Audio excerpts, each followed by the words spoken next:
Bienvenue dans Smart Bourse, votre émission quotidienne sur Bismart pour rester à l'écoute des marchés chaque jour, du lundi au vendredi à 17h pour la grande édition si vous nous suivez en direct sur Bismart TV, à retrouver évidemment chaque soir en replay sur bismart.fr ou encore en podcast sur l'ensemble de vos plateformes préférées.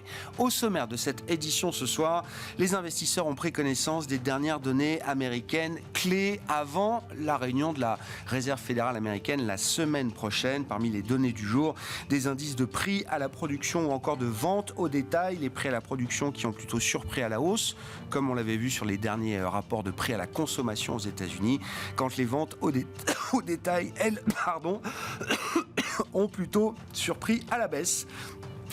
Du côté des marchés, l'ambiance reste constructive. On est à la veille de l'échéance mensuelle sur les marchés dérivés.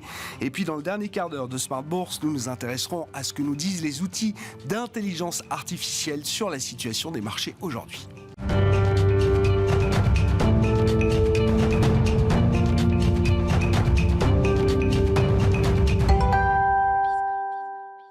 Tendance, mon ami, chaque soir en ouverture de Smart Bourse, les infos clés du jour avec Pauline Gratel. À Paris, la tendance est à la hausse et le CAC vole de record en record depuis quelques jours, dépassant ainsi dans la journée les 8200 points, portés par plusieurs valeurs à de nouveaux pics historiques. Hermès, Airbus, Schneider Electric, Safran, Air Liquide et Essilor-Luxottica. Le secteur du luxe en général progresse aujourd'hui, LVMH de 1,5% et Kering et Hermès de 2%. Du côté des indicateurs, les yeux des investisseurs étaient rivés sur les États-Unis, où ils ont pris connaissance des prix à la production industrielle américaine en février, qui augmentent de 0,6% sur un mois, contre 0,3% en janvier. Le consensus attendait ce chiffre à 0,3%. Sur un an, la hausse s'établit à 1,6%, là aussi supérieure aux attentes. Les ventes de détail aux États-Unis rebondissent moins fortement que prévu, plus 0,6% en février, après un repli d'1,1% le mois précédent. À la une, dans l'actu des sociétés, dans le secteur de l'énergie, KKR lance une OPA de 3 milliards de dollars sur Encavis, qui possède plus de 80 fermes éoliennes et 200 parcs solaires en Europe. KKR propose 17,50 € par action, soit 30% de prime par rapport au cours de clôture. Encavis s'envole ainsi à Francfort de 26% et signe la plus forte hausse du jour au sein du Stoxx 600. Toujours dans l'énergie, Engie acte sa sortie du capital de GTT. Engie annonce le succès du placement par Morgan Stanley et Natixis avec un mécanisme de vente à terme de près de 2 millions d'actions GTT qu'Engie détenait au prix de 137 € par action.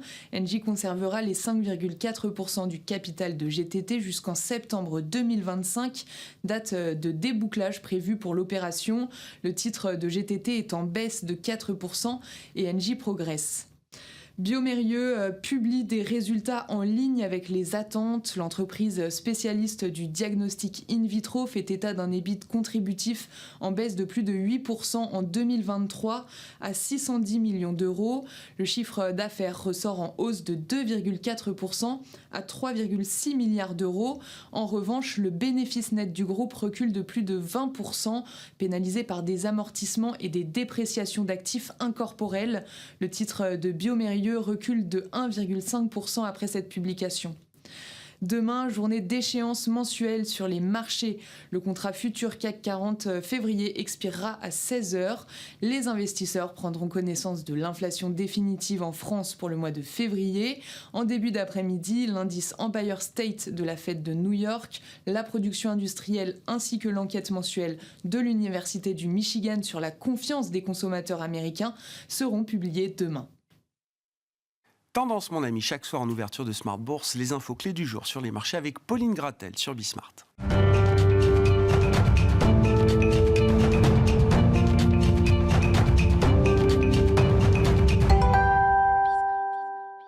3 invités avec nous chaque soir pour décrypter les mouvements de la planète marché. Alexandre Taïeb est avec nous, gérant chez Sycomore Asset Management. Bonsoir Alexandre. Bonsoir Grégoire. Didier Borowski nous accompagne également, le responsable de la recherche politique macro chez Amundi Institute. Bonsoir Didier. Bonsoir Grégoire. Et Bastien Dru à nos côtés également. Bonsoir Bastien, ravi de vous retrouver. Vous êtes responsable de la stratégie et de la recherche chez CPR Asset Management. Je le disais en introduction, on a eu, les investisseurs ont pris connaissance des dernières données américaines clés avant la réunion de la Fed la semaine prochaine.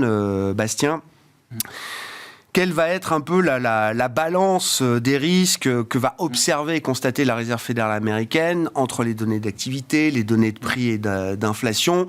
Et qu'est-ce qui peut bouger ou non dans le discours de la Fed la semaine prochaine? Une vaste question. Oui. Mais là, on est obligé de reconnaître cette semaine que les chiffres d'inflation étaient un petit peu au-dessus de ce qui était attendu, que ce soit pour les prix à la consommation ou tout à l'heure les prix à la production, qui vont faire que le core PCE, qui est la variable d'inflation qui est suivie par la Fed, va peut-être rester où elle est pour le mois de février. Donc elle était à 2,8% en glissement annuel en janvier, elle va peut-être y rester. Donc c'est quand même une petite probabilité pour que ça passe à 2,7. Et voilà, c'est pas une grande probabilité, et donc un peu moins de progrès sur le front de l'inflation, ce qui a amené des changements d'anticipation de marché sur ce que justement la Fed va faire.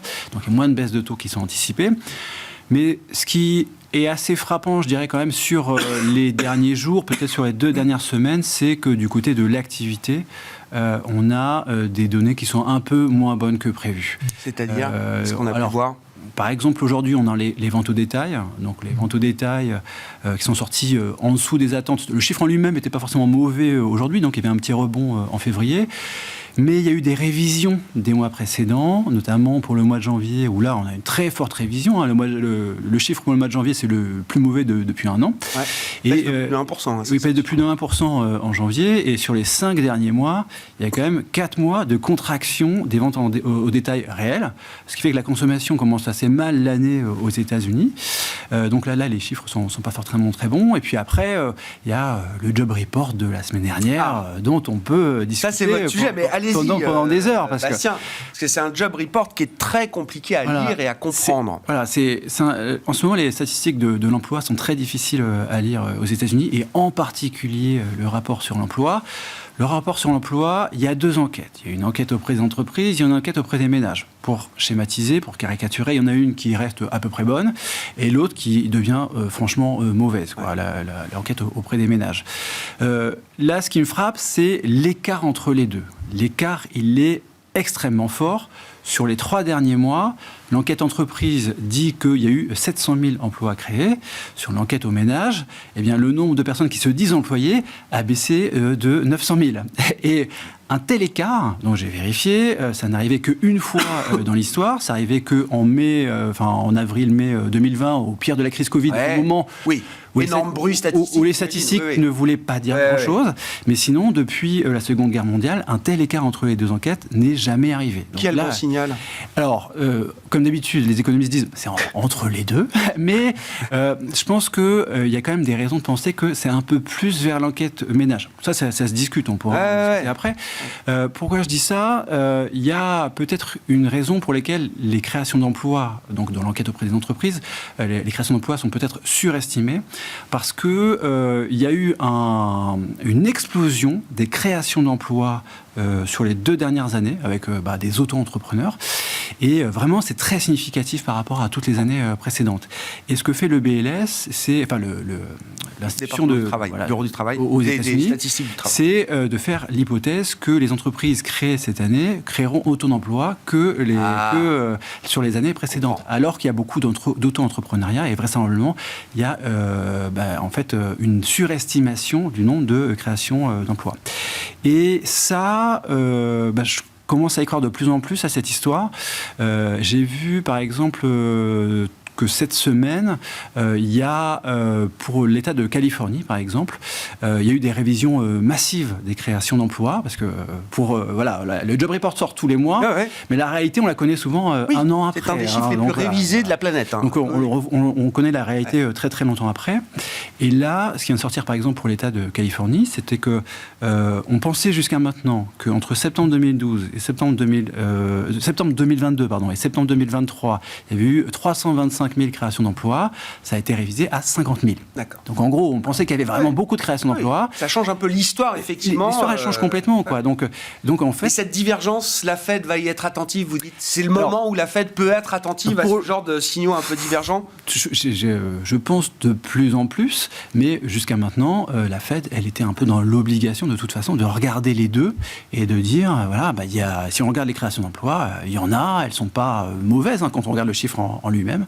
Et je pense que de plus en plus, on va devoir les membres du FOMC vont devoir s'orienter vers une autre lecture peut-être du marché du travail. Didier, est-ce que ce que vous observez et constatez de la dynamique conjoncturelle de l'économie américaine sur l'activité, sur les prix, est-ce que ça reste consistant avec l'idée que la Fed pourra baisser ses taux une première fois, dans la deuxième partie de cette année ou en fin de première partie de cette année au mois de juin, oui, ça me paraît même hautement probable. Hautement probable. Hautement probable, et pour les raisons que Bastien vient d'évoquer, c'est-à-dire que l'inflation, au jour d'aujourd'hui, d'abord, le taux, il est très au-dessus du taux neutre. Alors, on peut discuter du niveau du taux neutre, mais je pense qu'il y a un consensus pour dire qu'on est avec des conditions monétaires qui sont objectivement restrictives, si on compare à un taux neutre. Ça, c'est le premier élément. Deuxième élément, l'inflation, elle est un peu plus élevée, en effet, et ça a été dit, que ce qui était prévu. Ceci dit, la tendance, elle est à la désinflation. Et le niveau d'inflation aujourd'hui ne nécessite pas d'avoir des taux réels aussi élevés. Ça, c'est un premier élément. Et puis, l'autre élément très important, c'est ces signes de tassement du côté de la consommation des ménages. L'énigme, c'était le second semestre de l'année dernière. Il faut être clair. Personne, il y a un an, n'a vu venir le second semestre de l'année dernière. Le T2, y compris d'ailleurs si vous en inclut le T2, c'est-à-dire qu'une croissance très au-dessus du potentiel de l'économie américaine. Donc le fait qu'on ait enfin le ralentissement de la consommation sur lequel on tablait plus tôt, ce serait assez naturel. Qu'on ait de façon associée un marché du travail qui se porte un peu moins bien, ce serait aussi de façon... Alors ça ne veut pas dire qu'il y a une récession qui arrive, ça veut dire qu'il faut se préparer à une période où l'économie américaine va sans doute, après une année exceptionnellement forte en termes d'activité, connaître une croissance très en deçà du potentiel cette année. Donc il y a toujours l'idée d'un atterrissage. Parce que le débat du moment, c'est plus hard ou soft landing, c'est soft landing ou no landing. Oui, alors, non, mais il y a ce que j'appelle une querelle des narratifs sur l'économie américaine, parce que personne ne sait exactement ce qu'est la croissance potentielle, on a des estimations. Non. Il y a un grand débat sur la productivité, on pourra revenir dessus, mais il y a un grand débat sur les raisons de l'accélération de la productivité aux États-Unis. Et selon les hypothèses qu'on fait sur la productivité dans les années qui viennent, si elle se stabilise à un niveau plus élevé que sur les 20 ou 25 dernières années, ou si elle retombe sur sa moyenne historique, on n'a pas du tout la même vision non plus. De ce que doit être la bonne politique monétaire, des marges de manœuvre de la Banque centrale, etc. Donc je crois qu'il faut raison garder sur ça. Il y a en effet des divergences de vues, notamment sur les implications de l'intelligence artificielle dans les années qui viennent. Je pense que la Réserve fédérale n'a pas de doctrine dans la matière. Elle va être extrêmement attentiste et regarder ce qui se passe en termes pratiques. Parce que s'il y a une variable qu'on ne sait pas prévoir, je crois qu'il faut être vraiment... C'est la productivité. Oui. La productivité, c'est la bête noire des économistes. C'est déjà un cauchemar à calculer. Alors après dire... Il y a des biais de calcul. Il y a des biais de calcul. Elle n'a jamais été prévue. Oui. Les phases de ralentissement et d'accélération n'ont jamais été prévues. Et donc, il faut être modeste par rapport à cette productivité. Mais on observe quand même les tendances. Après, on arrive à raconter des histoires. Alors, je vais prendre un exemple. Il y a sur la productivité. Et ça reboucle complètement avec l'idée aussi des marges de manœuvre de la politique monétaire. Parce que si on adhère à l'idée que la productivité va rester élevée, quand bien même il y aura un ralentissement de l'activité économique, ça veut dire qu'on peut avoir plus de désinflation à salaire qui ne ralentissent pas tellement. Et plus de désinflation induite parce que les coûts salariaux unitaires seraient bien contenus. Ça veut dire peut-être plus de marge de manœuvre pour revenir à un taux neutre qui, soit dit en passant, est peut-être plus élevé que le taux neutre. S'il y a plus de potentiel, bien sûr. Que le taux neutre que les investisseurs, les agents ont en tête. Donc l'idée qu'il y a sur la productivité, c'est qu'on est peut-être face à une courbe en J sur la productivité qui est renseignée par des chercheurs américains. C'est que quand on a des vagues de progrès technique, dans un premier temps, on les mesure très mal. On mobilise des facteurs de production. On n'a pas de production. C'est intangible dans un premier temps, l'output. Et dans ces conditions, on a dans un premier temps une chute de la productivité. Et ensuite... on commence à voir les gains de productivité. C'était ce qu'on a vu au début des années 90, milieu des années 90, avec le fameux paradoxe de Solow, beaucoup d'investissements, pas de productivité, et puis la surprise des gains de productivité. On a des ordinateurs partout, mais on ne le retrouve pas dans les chiffres agrégés de la productivité. Et là, c'est un peu... On peut peut-être... En tout cas, on ne peut pas exclure cette hypothèse qu'on soit face à une courbe en J, où dans un premier temps, on a eu 2021-2022... Alors, il y a des effets Covid aussi, mais on a eu des efforts de restructuration dans certaines entreprises, et on commence à en voir les bénéfices induits d'une adaptation à des chocs technologiques nouveaux, etc.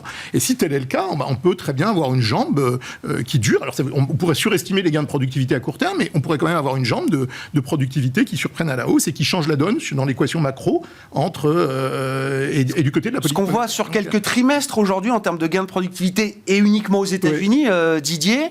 Il y a peut-être quelque chose. Non, mais c'est un signal. On est tenté effectivement d'en faire un signal un peu plus qu'un signal faible, où ça reste, comme vous dites, c'est le cauchemar des économistes, la productivité, etc.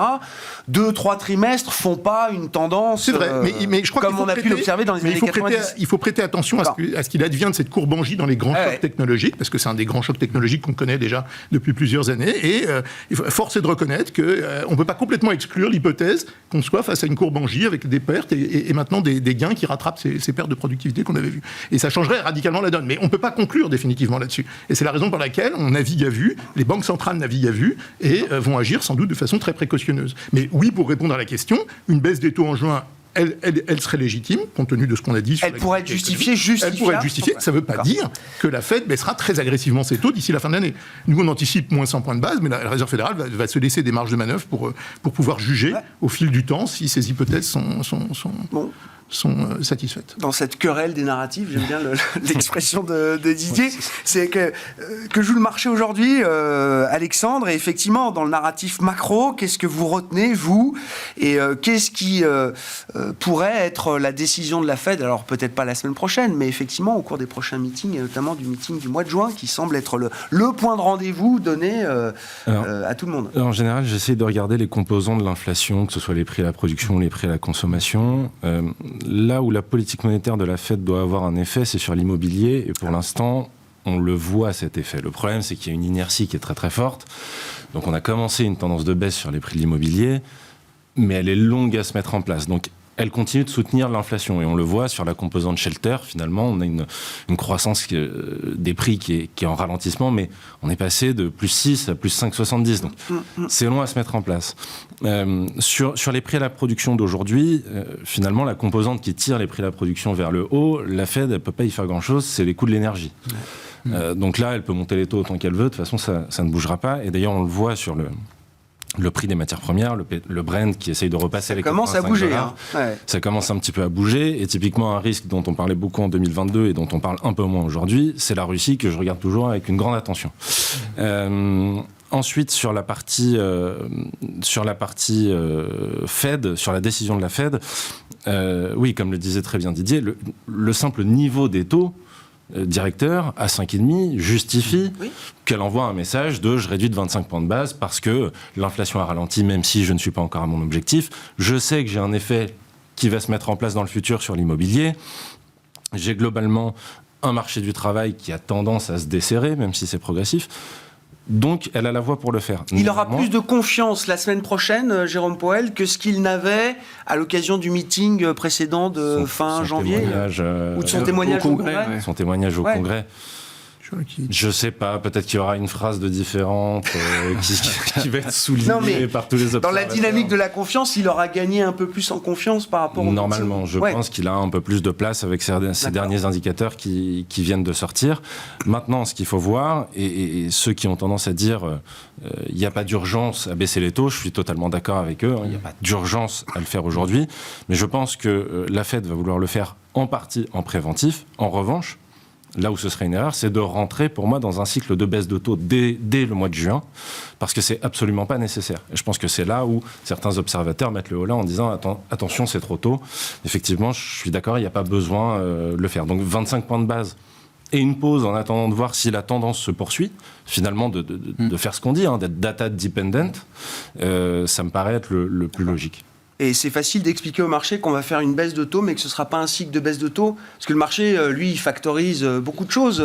Quand la Banque centrale commence à baisser ses taux, tout le monde sait qu'il y en aura d'autres, que ça peut aller loin, plus vite que ce qu'on imagine, etc. J'ai entendu ça de nombreuses fois depuis qu'on discute du pivot et des baisses de taux. J'aimerais que ce soit le centre de son discours de la semaine prochaine. Et en fait, il commence un petit peu Comment on va communiquer cette baisse de taux? Est-ce qu'elle revêt au marché? Là, si on se rappelle de ce qu'a dit Bostich de la Fed, c'est un cut et une pause, c'est clair.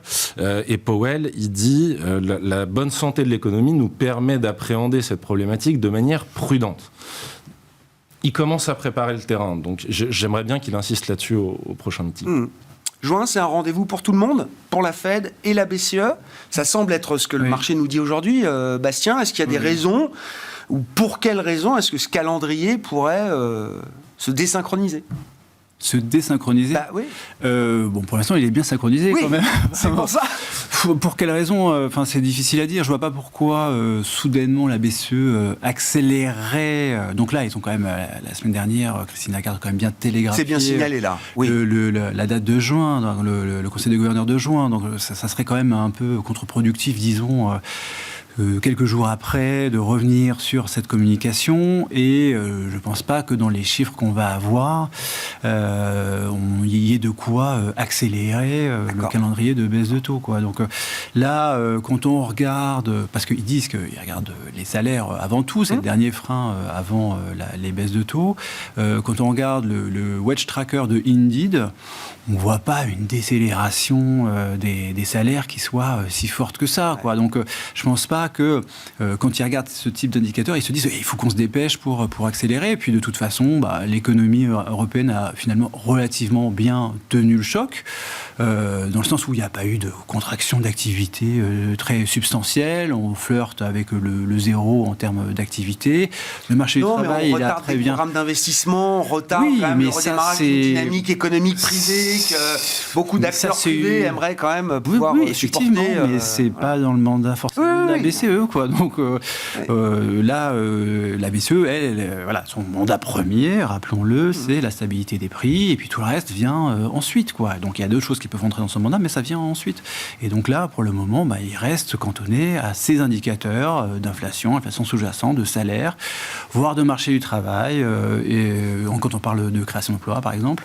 Et tout ça ne justifie pas du tout d'accélération du calendrier de baisse de taux de la BCE. Alors après, on entend certains membres du Conseil des gouverneurs qui font des petites sorties, qui évoquent le meeting la réunion d'avril, mais visiblement c'est pour des mauvaises raisons. C'est pour mieux garantir le mois de juin, quoi. Voilà, c'est pour des mauvaises c'est pour s'assurer que ça se fera au mois de juin. Alors, j'ai entendu qu'il y avait aussi l'argument de la fierté de précéder la Fed. Ça, j'ai entendu ça. Je me dis, bon, là, si on en arrive là, c'est vraiment qu'on sort complètement du cadre, quoi. Même s'ils maintiennent en juin. Oui, voilà, c'est le 6 juin. Oui, ça compte pas, ça. Oui, c'est le même mois. Oui, voilà. Que ce soit un mois, d'accord, en décalage de meeting.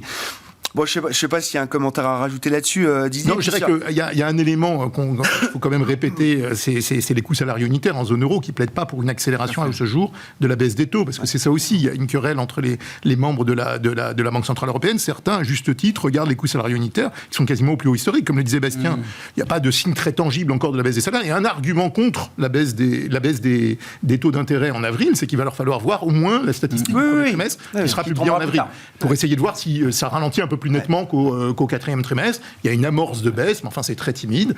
Attendons de voir le terrain, et je pense que ça les confortera dans l'idée qu'ils ont une marge de manœuvre pour commencer. Et là encore, commencer à baisser les taux, ça peut être aussi du wait and see après, c'est-à-dire en fonction des données qui tombent. Donc, si on parle d'Europe et on parle de potentiel économique en Europe, au-delà de la conjoncture, où est-ce qu'on en est des réformes structurelles ? Il y avait encore une série d'Eurogroupe Ecofin la semaine dernière. On a eu à nouveau des tribunes sur l'union des marchés de capitaux. Je crois que ça a été Bruno Le Maire il y a quelques mois ou quelques semaines, etc. Enfin, on a senti qu'il y avait quand même une volonté ici et là de remettre quand même un peu sur la table certains travaux, j'allais dire en cours, non, même pas, mais qui ont été stoppés, suspendus depuis des années maintenant. Ouais. Non, alors de ce côté-là, c'est un peu déprimant, parce qu'il y a énormément de bonne volonté, toute l'expertise est sur la table, on répète ad nauseam les nécessités d'avancer dans certaines directions, et notamment dans la mobilisation de l'épargne excédentaire en Europe, parce qu'on a quand même une épargne qui est gigantesque, on n'a pas mangé, et qu'il faut d'urgence pouvoir brancher vers des projets d'investissement. Donc on a un vrai problème de tuyauterie en Europe. Il n'est pas nouveau, il a été identifié maintenant depuis 10 à 15 ans, et on ne progresse pas.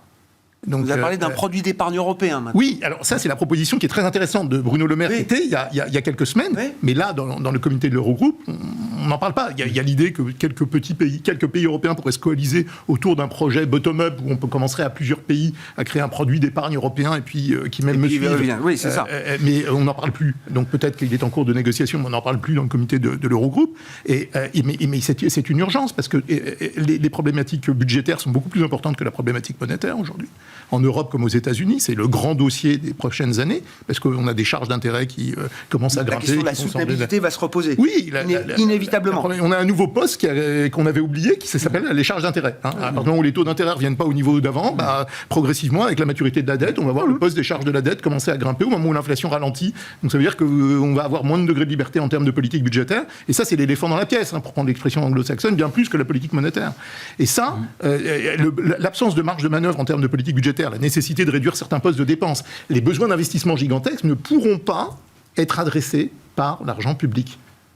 Ça, il faut le marteler. Et donc, ça veut dire qu'il faut immobiliser d'urgence l'épargne privée. J'imagine que c'est compliqué à 3 mois d'une élection majeure en Europe de fixer ou de figer des décisions, de front-runner des décisions sur le plan politique. Bien sûr, mais c'est toujours compliqué. Mais je sais, oui. On n'aura pas de commission avant le mois de novembre prochain. Et la prochaine commission, entre les élections de mois de juin et la formation des nouvelles administrations, etc., il n'y a pas de nouvelle commission avant à la limite, moi j'utiliserais l'argument inverse. C'est compte tenu de l'incertitude politique, il faudrait que les États européens accélèrent très vite le calendrier pour annoncer des choses qui soient crédibles. Malheureusement, le diagnostic est là, les rapports et l'expertise sont là. Je veux dire, tout a été écrit et réécrit et réécrit. Et en dépit de cela, on ne le voit pas. C'est le plan d'action qui manque. Le plan d'action crédible qui permette de se dire que les 10 000 milliards d'euros qui dorment sur les comptes bancaires, comme le disait Bruno Le Maire il y a peu de temps, soient enfin canalisés vers des projets d'investissement. Parce que c'est ça qui va être le nerf de la guerre pour le financement, de l'intelligence artificielle, de ce qu'on veut faire en intelligence de l'écosystème qu'on veut créer côté de l'intelligence artificielle et du financement de la transition énergétique dans une période où la politique budgétaire va être sous contrat. Je crois que c'est trop tard pour accélérer le calendrier. On est dans la campagne cette fois et c'est la campagne politique et c'est plus le temps des éléments techniques et structurels. Venons-en au marché, Alexandre. Qu'est-ce qui peut... déjà, comment vous comprenez... effectivement, la dynamique des actifs risqués, des marchés actions, c'est 17 records en 11 semaines pour le S&P 500. Alors évidemment, quand on est au sommet, chaque avancée supplémentaire est un nouveau record. Donc là, on est dans l'ambiance record, mais c'est assez partagé. On le voit au Japon, on le voit en Europe, sur les grands indices boursiers, aux États-Unis également. Qu'est-ce qui peut éventuellement contrarier cette dynamique à ce stade, si c'est la question qu'il faut se poser ? On le voit, il y a des mauvaises nouvelles économiques qui peuvent contrarier clairement cette tendance. Après, on a quand même un marché, notamment aux États-Unis, il ne faut pas l'oublier, qui est un petit peu, je vais dire même plus que jamais, possédé par le retail, par les investisseurs particuliers. Et les investisseurs particuliers, mais comme beaucoup d'investisseurs, achètent ce qui monte. Donc on se retrouve avec des valeurs qui ne font que monter tous les jours. Jusqu'au jour où ce groupe d'investisseurs décide de prendre les profits. Donc ça peut être aussi simple que ça. C'est un début de prise de profit qui commence à faire dérailler le marché, tout simplement. Vous ajoutez à ça une semi-mauvaise nouvelle économique comme on a pu avoir aujourd'hui, et vous avez un marché qui baisse. Donc ça, c'est une possibilité. Mais faute de nouvelles économiques, le marché continue de progresser. Enfin, globalement, tout va bien. La croissance économique se porte bien, plus aux États-Unis qu'en Europe, mais on l'a très bien dit, l'Europe a plutôt bien tenu. Donc, il n'y a pas de gros nuages à l'horizon qui ferait qu'on devrait sortir de toute urgence. Ensuite, il y a quand même différentes strates, et c'est assez rigolo, assez intéressant à regarder. Typiquement, aujourd'hui, dans un marché qui baisse, les fameux GAFA, qui sous-performaient depuis le début d'année. On se disait, enfin, ça y est, c'est le broadening, on va pouvoir faire du stock picking. La diffusion, etc. Ça se diffuse. Aujourd'hui, ils surperforment. Donc, en fait, ça devient des valeurs défensives, ce qui est quand même très, très paradoxal à dire. Et donc, en fait, on a, je pense, une tendance et des choses à aller chercher dans les différents marchés qui sont intéressantes. Typiquement, vous avez parlé du Japon. Sur le Japon, oui, on est à un nouveau record, mais en termes de valorisation, on n'est pas si cher que ça. Et 2, il y a quand même beaucoup de valeurs qui sont en retard et qui sont très intéressantes. En Europe, l'Eurostoxx, on est à 14 de PE. On n'est pas très cher. Par rapport à la moyenne historique, on n'est pas très cher. Donc, aux États-Unis, il y a quelques valeurs qui ont tiré comme ça pendant fin 2022, 2023 et même début 2024 le marché. Mais il y a quand même d'autres Mais cette diversification, elle paye ? ou pas encore? C'est ma question. Est-ce que la hausse, la participation s'élargit, comme vous disiez? Est-ce que ça se diffuse? Est-ce qu'on est payé, récompensé pour aller prendre un peu de risque en dehors, effectivement, quelques top méga cap? Ça commence à se diffuser. On peut prendre quelques exemples. Typiquement, je parlais des GAFA depuis le début de l'année, enfin, sur les Magnificent Seven, pardon. Oui, vous dites encore les GAFA. Oui. C'est un peu les GAFA, c'est parce que je prends les 4. Ah oui, c'est parce que je prends les 4. On va peut-être revenir des 7 aux 4. Voilà. Donc sur les Magnificent Seven, il n'y en a que 2 qui surperforment depuis le début de l'année. Mais par contre, il y a le reste des valeurs technologiques américaines qui surperforment très bien, qui font très bonne performance. Typiquement, une entreprise comme Salesforce, qui n'est pas dans ces Magnificent Seven, se débrouille très bien. Pareil au Japon. Alors maintenant, chaque groupe de valeurs a un nom de baseband. Les 7 samouraïs, Sony, ça sous-performe. Nintendo, ça sous-performe. Donc, il y a d'autres valeurs à aller chercher. En Europe, on a une diversification. On pense au luxe, mais il n'y a pas que le luxe. Sur la santé, ça continue de fonctionner. L'auto, c'est quand même pas mal depuis le début de l'année. Donc, on a pas mal de choses à aller chercher. Uniquement, c'est le petit bémol, en large cap aujourd'hui. Alors, ça. Donc, le facteur taille est encore très discriminant. Le facteur taille est encore très discriminant. Et alors, je n'ai pas la réponse, peut-être que mes camarades l'ont, à la question qu'est-ce qu'il faut pour que les small caps surperforment enfin, ne serait-ce qu'un petit peu. Ça peut être des baisses de taux dans un contexte économique relativement favorable. Mais pour l'instant, à moins de leur trouver un petit groupe avec un petit nom sympa... faut provoquer le destin. 7 samouraïs, 7 magnifiques, etc. Faut provoquer le destin avec un nouveau nom. C'est ça, oui. Et sur les small caps, ça finira par redémarrer, mais je crois que c'est encore difficile de voir une surperformance des small caps tant qu'on n'a pas une vraie reprise de l'économie, quoi. Donc, personnellement, les chiffres de croissance, j'y crois pas du tout. Aux États-Unis, on a déjà parlé sur ce plateau du fait que l'activité économique progresse moins vite que ce qu'indique le PIB. Il faut regarder le revenu intérieur brut. Les ISM sont pas cohérents avec les chiffres de croissance qu'on voit. Enfin, bref. Tant qu'on n'aura pas un vrai redémarrage de l'activité économique, on aura vraiment beaucoup de mal à avoir une surperformance des small caps aux États-Unis, quoi.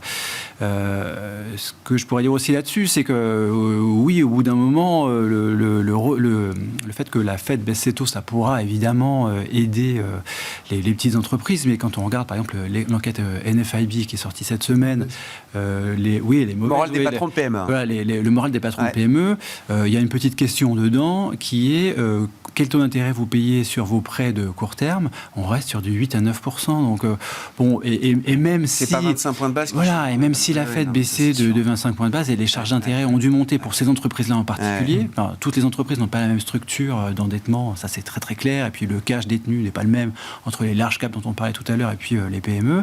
Et, enfin, on va dire les small caps, quoi, les petites entreprises. Et donc, dans ce contexte-là, c'est difficile d'attendre un vrai redémarrage quand même des small caps, quoi. Et puis, juste pour terminer, et après je te laisse la parole, c'est pour avoir un vrai redémarrage aussi de l'activité aux États-Unis, il faudrait qu'on retrouve du crédit bancaire. Et là, le crédit bancaire aux entreprises, en général, il fait 0 depuis plus d'1 an maintenant. Et on ne voit pas du tout... Mais pourquoi ? Parce qu'il n'y a pas de demande ou parce que l'offre est trop... Parce qu'il y a un peu des deux, quoi. Trop peu intéressante. Parce qu'il y a des conditions de crédit qui ont été resserrées, et puis aussi parce qu'il n'y a pas de demande, tout simplement. Et donc, les deux font que, on a des stocks de crédit bancaire aux entreprises aux États-Unis qui font 0 depuis maintenant plus d'1 an, et on ne voit vraiment pas de redémarrage de ça. Et tant qu'on n'a pas un vrai redémarrage du cycle de crédit bancaire, c'est difficile d'attendre que l'activité reparte vraiment, et donc que les small caps surperforment, quoi. C'est une séquence. Il y a une séquence à respecter pour ça viendra. Small cap. Ça viendra, mais c'est peut-être encore redémarrer. Avec peut-être une divergence États-Unis-Europe, parce qu'aux États-Unis, je pense que les Américains ont mangé leur pain blanc. Ils ont mangé en grande partie leur épargne, même si on a des débats sur le niveau d'épargne qui reste.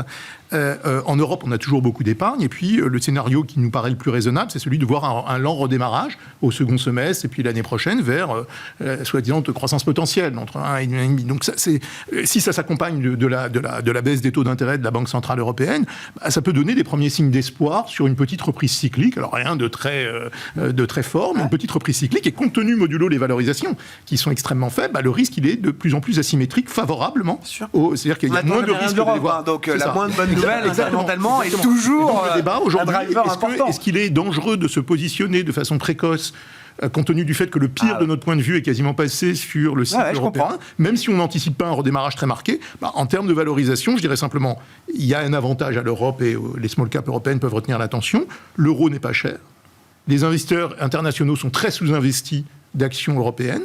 Donc il peut y avoir un moment, une fenêtre, un peu plus tard, qui soit bénéfique aux actions européennes. Et il n'y a pas besoin, pour justifier ça, d'un boom en Europe. Ça me paraît être important de le dire. Et en termes de relatif, si on raisonne aussi en termes de valorisation relative, il y a de l'intérêt. Un peu de stockage, de reprise cyclique, une consommation qui tient.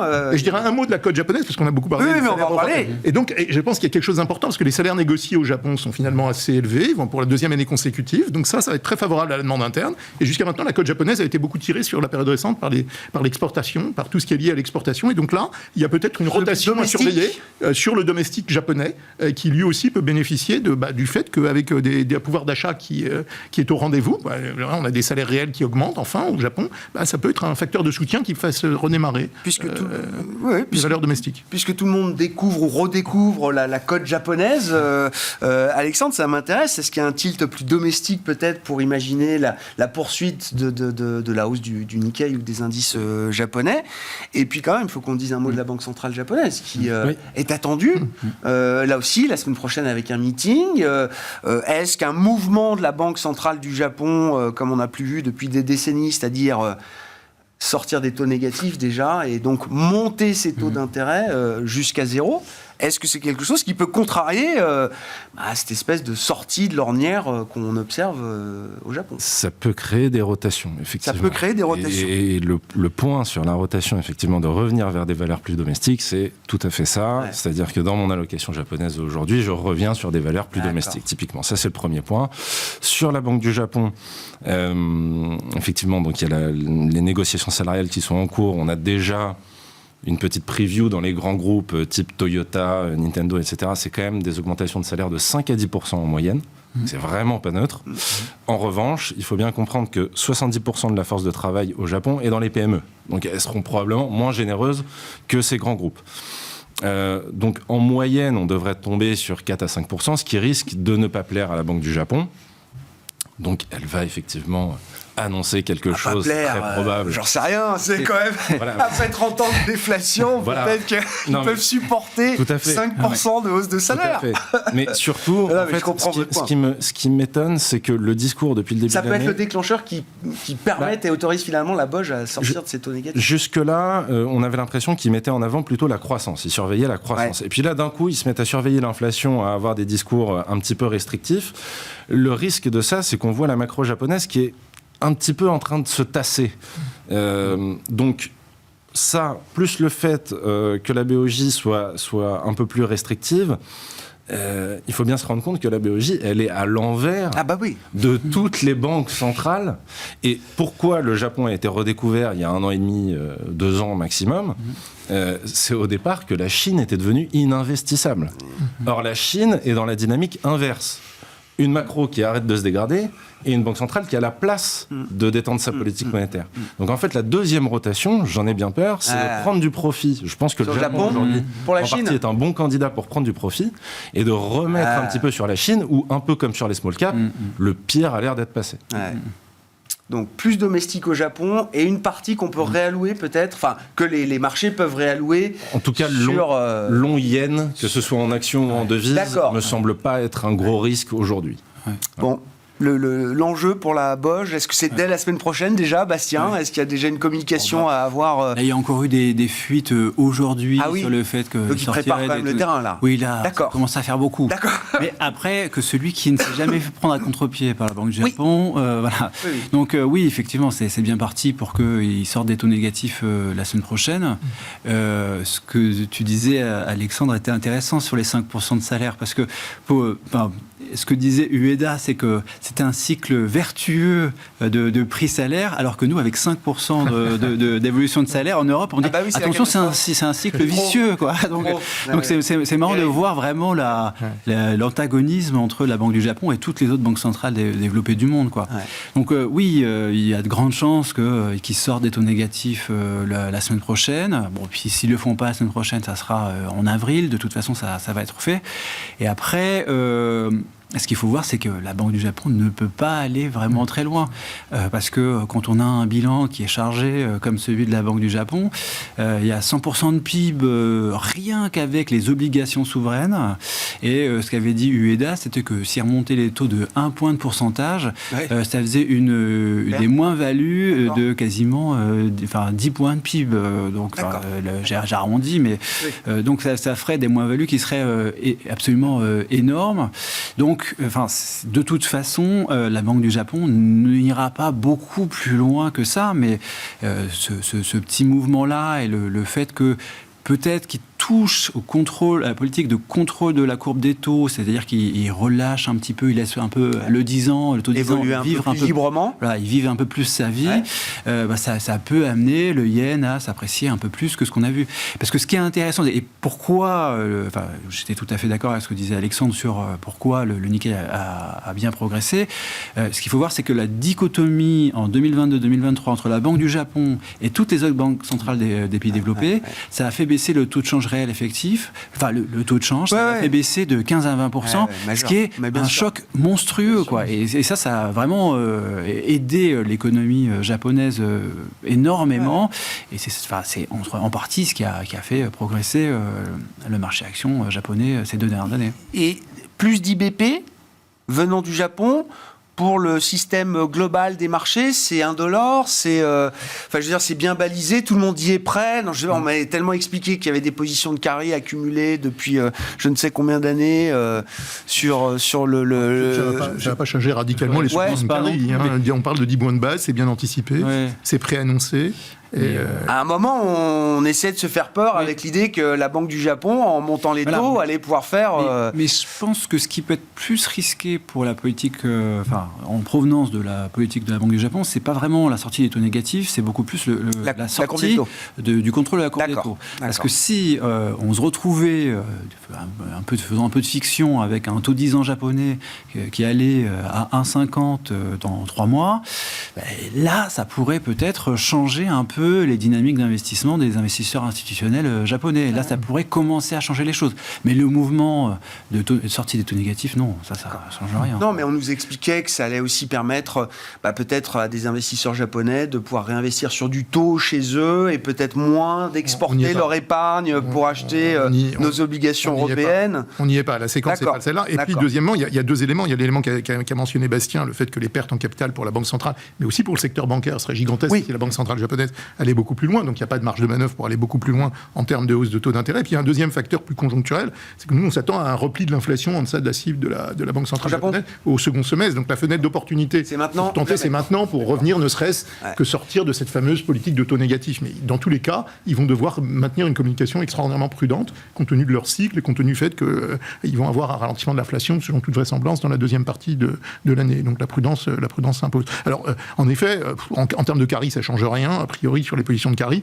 Toute chose égale par ailleurs, c'est vrai que ça peut donner un peu de boost au yen. Enfin, je veux dire, parce que le yen est très sous-évalué, je crois qu'on l'a dit. C'était gentil, donc, les yeux. 750, mais ça va pas changer. Mais ça va pas changer la donne. Ça va pas changer la donne parce qu'on parle de 10 points de base. Et ce qui compte, c'est ce qui vient après. Et on comprend qu'ils n'ont pas de marge de manœuvre pour faire des chocs majeurs ou surprendre beaucoup les marchés. Donc ils vont déjà. Il peut y avoir un peu d'appréciation du yen. Donc ça légitime les positionnements sur la cote japonaise sans se couvrir sur le change. Parce que le risque est asymétrique à la hausse. Enfin, ça va pas être un game changer sur la valorisation du yen, compte tenu du fait qu'ils ont peu de marge de manœuvre pour agir. Et le taux de change réel effectif du Japon est au plus bas depuis les années 70. D'accord. Pour dire à quel point c'est pas cher. Donc mesurer, pondérer des échanges commerciaux par rapport aux grands partenaires commerciaux. Donc le Japon n'a jamais été aussi compétitif du point de vue devise en tout cas. Exactement. Ce qui explique d'ailleurs les exportations, soit dit en passant. Une grande partie de l'histoire japonaise récente, elle est liée aux exportations et pas à la demande domestique. Est-ce que la Chine, effectivement, vous le disiez tout à l'heure, est-ce qu'on peut en dire un mot? Alors, il n'y a pas d'obligation à être investi en Chine, hein, je le dis à chaque fois aujourd'hui. Non, mais je le rappelle, mais c'est quand même un marché qu'on aime bien regarder parce que ça peut être intéressant quand même à suivre. Je sais pas, un indice un peu large a dû reprendre une dizaine de %, c'est ça, Alexandre? Oui, sur le marché chinois. surtout il y a trois secteurs qui sont rentrés en bull market. Donc, je rappelle, bull market, c'est 20% de hausse. Il y a la tech. Chinoise? Oui, il y a la tech chinoise qui a repris 20% depuis les plus bas. Il y a les renouvelables et les matériaux de base. D'accord. Donc voilà, là où la Chine se présente quand même comme un acteur... C'est assez cohérent avec le profil du modèle chinois, quoi. Donc ça, je pense que ça coïncide quand même avec un retour très prudent de certains investisseurs en dehors de Chine. Et donc c'est pour ça que je parlais de rotation. De rotation, surtout, il y a un discours de la PBOC qui nous dit que ça y est, globalement, le gouvernement chinois commence à réfléchir à relâcher un petit peu la réglementation sur les valeurs de tech. Donc enfin, on y arrive. C'est-à-dire qu'on a passé 1 an et demi ou 2 ans à penser que le gouvernement chinois avait vraiment la volonté d'être détesté par tous les investisseurs internationaux. Et là, quand même, ils en reviennent un petit peu. Donc, on est vraiment au tout début. Et effectivement, vous l'avez bien dit, on n'incite absolument pas à investir en Chine. Il n'y a pas d'obligation. Mais voilà, ça peut être le début d'un démarrage de quelque chose. La grosse différence avec ce qu'on disait, je pense, il y a quelques années, la Chine, à mon sens, pour les problèmes structurels qu'elle a, notamment de démographie, ne peut plus être un investissement stratégique. C'est forcément un investissement tactique où vous avez un peu le nez dans le guidon. C'est du court terme. Donc voilà, c'est pour moi la différence majeure aujourd'hui sur ce marché. On s'arrêtera là pour ce soir, messieurs. Merci beaucoup d'avoir été les invités de Planète Marché. Alexandre Taïeb, gérant chez Sycomore Asset Management, Didier Borowski, responsable de la recherche politique macro chez Amundi Institute, et Bastien Dreux, le responsable de la stratégie et de la recherche de CPR Asset Management.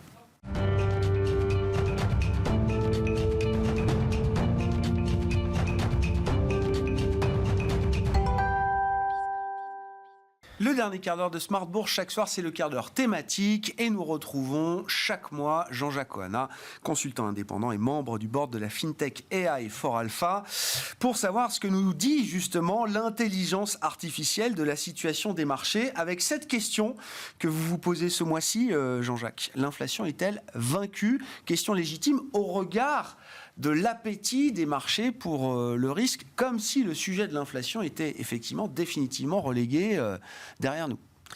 Oui, bonjour Grégoire, absolument. En fait, nous avions, pour poursuivre le fil de nos discussions, nous discutions la dernière fois du risk-on et des marchés qui étaient dans une tendance très positive.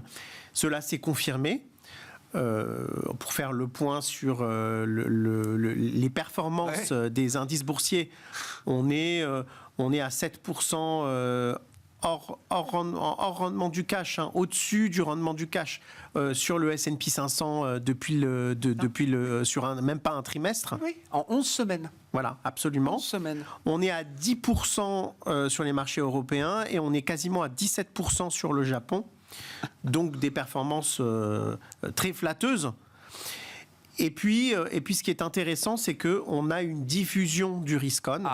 Voilà, qu'on constate. Vous le voyez avec des outils de marché? Oui. C'est la grande question que je pose à tout le monde. Oui. Est-ce que ça sort un peu des 20 grandes méga caps mondiales, quoi? Alors déjà, en fait, cela se diffuse aux marchés émergents. Qu'on n'avait pas auparavant. Donc maintenant, ils sont en territoire positif depuis le début de l'année, ce qui n'était pas le cas. C'est un peu tôt pour en déduire une tendance, mais c'est intéressant à noter. D'autre part, en fait, on a toujours une sous-performance des petites capitalisations. On y reviendra, on rebouclera avec les taux tout à l'heure là-dessus. Mais elles sont en tendance positive. Et puis, globalement, tous les secteurs, tous les types de styles sur les actions sont en tendance fonctionnent. Évidemment, les valeurs de croissance et les grandes valeurs boursières dominent au sein des marchés boursiers. il n'en est pas moins que en fait, on a toute une série de secteurs, de valeurs qui leur emboîtent le pas. Même le compartiment matières premières semble commencer à vouloir se réveiller, Jean-Jacques, ce qui n'était peut-être pas le cas au moment de notre précédente discussion. Oui, voilà. Alors, la nouveauté, c'est que, en fait, sur les matières premières, il y a un réveil. Peut-être qu'on a fait un plus bas local sur les matières premières. Cela a commencé par l'or. Et puis, en fait, on voit le cuivre qui s'est réveillé. Et le pétrole aussi, en fait, et cela est conforté aussi par des indicateurs fondamentaux, puisque la croissance est meilleure qu'attendue. Rappelons aussi que l'OPEP a baissé ses quotas de production. Et dans ce cadre, le marché peut être en déficit par rapport entre la production et la consommation sur l'année 2024. Avec une demande qui ne cesse de progresser, on le rappelle. Voilà, donc il y a un contexte, et puis en toile de fond, on a une très bonne performance des marchés du crédit, une détente des primes de risque qu'on avait constatée la dernière fois. Cela continue à des niveaux qui sont vraiment très importants et qui traduisent un engouement spéculatif pour l'ensemble des actifs risqués. D'où cette question, Jean-Jacques. Les banquiers centraux parlent de détente des conditions financières, tout ce qu'on vient de décrire. C'est un vent trop puissant pour permettre à la Banque centrale américaine de baisser ses taux, comme le marché l'anticipe peut-être dès le mois de juin. Réflexion qui vient au sein même du Conseil des gouverneurs et du board de la Fed, chez certains banquiers centraux, qui s'inquiètent que cette détente des conditions financières ravive d'une certaine manière le vent de l'inflation. Alors exactement. Le revers de la médaille de cet engouement spéculatif, c'est qu'on voit premièrement des matières premières qui ont aujourd'hui semblent avoir fait un point bas. Et deuxièmement, on voit avec la hausse, par exemple, des crypto-monnaies, dont il faut parler désormais, puisqu'on a 70% de hausse sur le Bitcoin et 70% de hausse, grosso modo, peut-être un petit peu moins, mais sur l'Ethereum et sur l'ensemble du complexe crypto, qui traduisent deux choses. Premièrement, une recherche, un appétit pour le risque pour les actifs alternatifs et notamment les devises alternatives. Et deuxièmement, une certaine défiance, il faut le dire, pour les devises traditionnelles, et la manière dont elles sont gérées, c'est-à-dire des dettes souveraines qui sont en partie hors de contrôle et des déficits qui ne sont pas sous contrôle, et puis une complaisance des banques centrales par rapport à ce contexte de déficit. Puisque évidemment, ça va ensemble. En fait, nous savons que l'expansion budgétaire et l'expansion monétaire, ou au contraire les restrictions monétaires, vont de pair. Or, aujourd'hui, il semble que finalement cette expansion budgétaire hors de contrôle ne soit pas contrôlée en contrepartie par des banques centrales plus restrictives. Et c'est le constat que font non seulement peut-être les investisseurs sur l'or, mais aussi et surtout, j'allais dire, les investisseurs sur les crypto-monnaies, avec un engouement spéculatif qui est aujourd'hui évident. Notamment au travers des investissements dans l'ETF. Rappelons que c'est le plus grand lancement jamais réalisé d'un produit ETF dans l'histoire. On est à tout sous-jacent confondu. On a combien de milliards déjà ? 8 milliards, il me semble-t-il. D'accord. Donc c'est considérable, ça va très très vite. Il y en a plusieurs des ETF qui ont été lancés. Absolument. Oui, c'est ça. Absolument. Donc finalement, les banquiers centraux ne peuvent pas échapper à ce constat de l'engouement spéculatif, finalement de la recherche de financement aujourd'hui qui est ample sur les marchés. En fait, le financement est fluide sur les marchés. Et cela va de pair aussi avec une inflation qui est persistante, qui est étonnamment persistante. Donc, par exemple, on est à 3,1 en inflation cœur sur la zone euro. Ça fait des mois qu'on nous dit que ça va aller vers les 2%, peut-être, mais ça y va très lentement. Et puis, c'est 10 à 3 quand même. Oui. Oui, non, mais je Mais- veux dire, Mais on pensait y aller Oui. très rapidement. Il faut rappeler qu'on est sur des glissements annuels. Oui. Et donc, en réalité, même si on passe de 10 à 3, eh bien, en fait, l'inflation, elle est élevée aujourd'hui parce que les taux restent plus élevés que l'objectif. Et l'objectif de la BCE, il est à 2%, rappelons-le. Il n'y a pas de double objectif. Cela complexifie la tâche de la Banque Centrale Européenne. Qu'en est-il des États-Unis? Les États-Unis, on est à 2,8, ouais. donc un petit peu mieux, mais on est quand même loin des 2%. Et donc, en réalité, le gros dilemme des banques centrales, c'est qu'elles ont laissé planer des doutes. Et on va dire, elles ont suscité un espoir de baisse de taux Oui.